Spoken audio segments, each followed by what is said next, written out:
श्री सद्गुरु महाराज की जय। मंगल मूर्ति सद्गुरु मिलवै सर्वाधार, मंगलमय मंगल करन विनो बारंबार।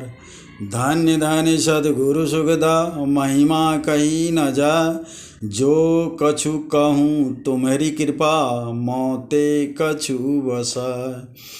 परमात्मा के पास जाने का रास्ता एक ही है, जिसका आरंभ सुषुम्ना से होता है। मानवकृत जितने रास्ते हैं उनमें परिवर्तन होता रहता है, लेकिन ईश्वरकृत मार्ग में परिवर्तन नहीं होता है। वह एक ही एक था, है और रहेगा। परमात्मा ने हर एक काम के लिए भिन्न भिन्न इंद्रियों बनाई है। जैसे देखने के लिए उन्होंने आँख बनाई है, कोई अन्य किसी इंद्रिय से देख नहीं सकता। सुनने के लिए एक रास्ता बनाया है कान, कान में भी दो छेद है और नाक में भी दो छेद है। तो क्या कोई नाक से सुन सकते हैं अथवा कान से गंध ग्रहण कर सकते हैं? केवल कान से सुन सकते हैं। इसी प्रकार नाक गंध ले सकते हैं, इसके अतिरिक्त अन्य किसी इंद्रिय से गंध नहीं ले सकते हैं। भोजन का रास्ता मुंह है और किसी और इंद्रिय से भोजन नहीं ले सकते हैं। मल मूत्र विसर्जन करने का भी एक रास्ता नियुक्त है। इन रास्तों को कोई बदल नहीं सकता। उसी तरह परमात्मा के पास जाने का जो रास्ता है वह भी एक ही एक है, उसको कोई बदल नहीं सकता। वह कौन सा रास्ता है? वह है अंतर ज्योति और अंतर्नाद। आँख बंद कीजिए, अंधकार मालूम पड़ेगा और कुछ भी नहीं। हम प्रार्थना करते हैं, तमसो माँ ज्योतिर्मय अस्तो माँ सद्गमय। हम प्रार्थना तो करते हैं, पर वहाँ तक पहुँचेंगे कैसे? साधना भी तो चाहिए। केवल प्रार्थना करने से ही काम नहीं चलता। आचार्य विनोबा भावे ने बड़ा अच्छा कहा है, परमात्मा कुछ हमारी प्रार्थना सुनते हैं और कुछ नहीं सुनते हैं। कौन सी प्रार्थना सुनते हैं और कौन सी नहीं सुनते हैं, इस विषय पर उन्होंने एक उपमा दी है। जैसे भागलपुर से विक्रमशिला ट्रेन दिल्ली तक जाती है।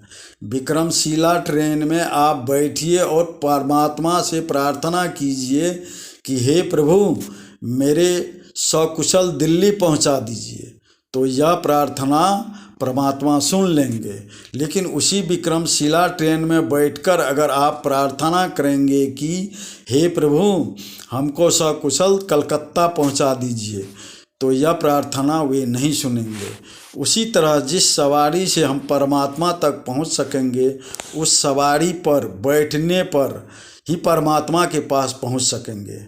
वह सवारी क्या है? आप कुरान शरीफ पढ़िए, उसमें लिखा है कि इब्राहिम ने अपने पिता आजर से कहा कि आप गुमराह की राह पकड़े हुए हैं, मैं गुमराहों की गिरोह में शामिल नहीं होऊंगा। देखते ही देखते रात छा गई, अंधकार छा गया। उस अंधकार को देखने लगा। देखते देखते वह देखता है कि एक तारा निकल आया है। इब्राहिम ने कहा कि यह हमारा प्रभु है, अल्लाह है। लेकिन देखते देखते वह तारा विलीन हो गया और चंद्रमा निकल आया है कि यह नहीं, यह मेरा प्रभु है। देखते देखते चंद्रमा भी विलीन हो गया। अब कहने लगा कि यह भी अल्लाह नहीं है। देखते देखते सूर्य उदय हो जाता है, कहता है कि यह अल्लाह नहीं, अल्लाह यह है, यह हमारा प्रभु है। देखते देखते वह भी डूब गया।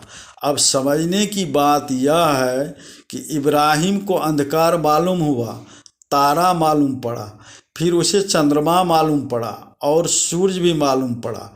क्या कोई बैठेगा और बैठते ही उसको तुरंत अंधकार के बाद तारा, चंद्रमा और सूर्य भी मालूम पड़ने लगेगा? यह कैसे हुआ? यह राज की बात है। यह कौन बतलाएगा? यह वही बतलाएगा जिसको सच्चा गुरु मिल गया है। सच्चा सद्गुरु ही बतला सकता है।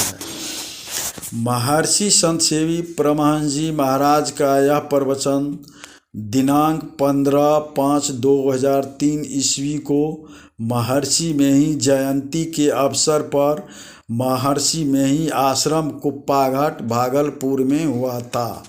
श्री सद्गुरु महाराज की जय।